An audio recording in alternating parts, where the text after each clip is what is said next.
And we catch him with a telephone taking a picture of himself to do this book interview. And I said, no, you are such an artist. We cannot let this be. We bring in the crew. We bring in guys from Leipzig and Dusseldorf. And here we are. Now what you got then? So, Jason, your book is, I'm seeing this is in the tradition of utopia, dystopia. Is this a good way of describing? Yes, yes, Supercenter.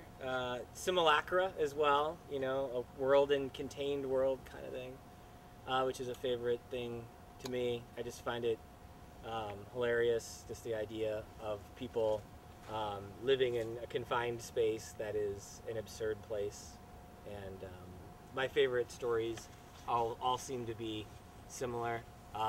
The writings of George Saunders, and the things he did in Pastoralia and the things he did in Civil War Land and Bad Decline. He rolled out this sort of contained simulacra in 5 or 6 of those stories. And I love it. So I said, let's do a Walmart store, the world of the future, the paradise of the future. You never have to go home from Walmart. It's the greatest place on earth, and now you get to just live there too. So that's the concept. So Supercenter is the world becomes Supercenter. Supercenter kind of eats the world. Yeah, Supercenter takes over. Yeah. I had a whole lot of exposition that I wanted to write that I decided I was just writing for myself. It was fun to write, and the reader didn't need it. And some things are better when it's left to the imagination. Maybe it's good to sleep in parts of the book then, like I do on the train. I really like it. Yeah, it is. The parts maybe I slept in the right parts. Slept in the right parts of the book.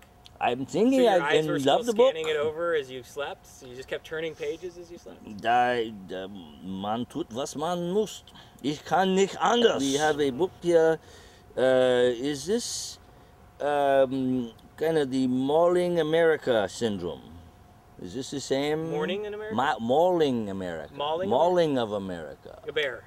Mauling. No, that's a good movie. The genius makes this movie. Mauling of America. Yes. That's a good, people would come to that. Malls, okay. Yeah, the containment. The Supercenter is not a mall, though. Well, people confuse it with a mall. It's not a mall. I was awake in this part. It's the original, like, department store, right? And that's why they call them department stores, because there's departments, and each department serves as, like, another you know, place within a mall. So it's similar. But, yeah, it's the idea of hyper-consumerism, hyper-capitalism, and excess, and the sustainment of these systems is this idea that it's an unsustainable world that we live in today. All is good. Yes, they do, and they all they're asked to do in return is play video games. And if you're good enough on the video game system, you practice hard enough, you can matriculate, and you can be a part of the elite kind of crew of military class people, or web designer, or drone pilot, maybe. Drone thing. They've got that. They're certainly doing that, just like we have in today's military. You know, it's so this is like employment guide for young people reading this book. They're finding how they can work in the future. I'm thinking so. I'm thinking this is a very fair projection of the way things will be. And if you think about the most refined things that America has to offer, it's certainly military. It's certainly the waging of war. It's certainly, I don't know about the technology of war, but it's certainly the ability to wage war and endless war. You know, it's the one thing we've refined since World War II. We've put all our eggs in that basket. And the other thing being commerce and capitalism and consumption. You know, just having a relationship with China, which is preserved in Supercenter. Hold on, momentan. My next film I'm going to call Kriegseier. Only the main character seems to have a problem with it. All the kids, they're in paradise. They love it. You know, they have. But the older kid, the older kid is not all happy all the time. The older kid, yes, that's true. There's one unhappy soul, but the problem with him is that he didn't get there. He didn't get to be raised in this this divine environment. Instead, he is an adult enough to have been in the real world. In fact, he obtained a college degree.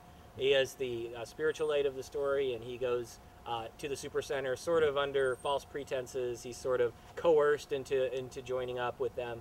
He offers some sort of technical acumen to keep things going, but he's changed his mind though. Instead, he's dropped out of the system, and he's working behind the scenes. He's a little bit. He's not going to play the centrifugal bumble puppy no more. No. Oh, the centrifugal bumble puppy, is that German for pinball? Because yes, he likes pinball. The centrifugal bumble puppy will For me in Bergita, we have a game like that, but there's another game from the Aldous Huxley novel, Brave New World. A game in that? Centrifugal Bumble Puppy. Oh, is it? Is it? Yeah. Must lesen. You know, the thing about a lot of other dystopian books or satires. Do you not like Huxley's? I don't, and I was rereading 1984 too. I was trying to read both of those for inspiration, and both 1984 and both Brave New World are just from a different era, and the exaggeration. These sind alte Hudel, these sind ganz old senile people, you're saying. He's no more good. It's just that they came out of this period of time, and maybe that's the thing, you know, the datedness of it. But it's beyond that too. It's the exaggerations you see in 1984 and Brave New World of a future world that's going to be so wildly, exaggeratedly bad. And in 1984, you've got the communist state of England at the time. What do they call it? They call it Oceania or something like that, right? And it's the Empire, Eurasia, it's the British yeah. Empire. And Eurasia, East Asia, oh yeah. But they're called, it's Oceania is the name of the empire that they're in, and it just is. It's so hard to believe that a society could ever operate like that. And I get it. You know, at the end of World War II, you saw the Soviets and you saw, you know, the insane, you know, distensions of possible fascist regimes. You know, and I'm not trying to be insensitive to that, but I think that fascism and these sorts of things are way more insidious and way more subtle. And so I think the kind of satire we're writing today shows how Big Brother can sort of win you over. Und so weiter from the writer. Yeah. Let's see, writing process. It's always, I always hoped it would be something I had just completely written in stone and I could just return to it and say, okay, here's the instructions. But unfortunately, it's just different every time. And again, everyone always kind of caveats this sort of question with, well, what works for me probably doesn't work for everyone else, you know, and that's probably true. But it's very cumbersome and tedious, you know. I hear about writers that can crank out a book every 9 months or 6 months or whatever, and I just can't do it. Who is cracking out a book in 6 months, aside from Stephen King?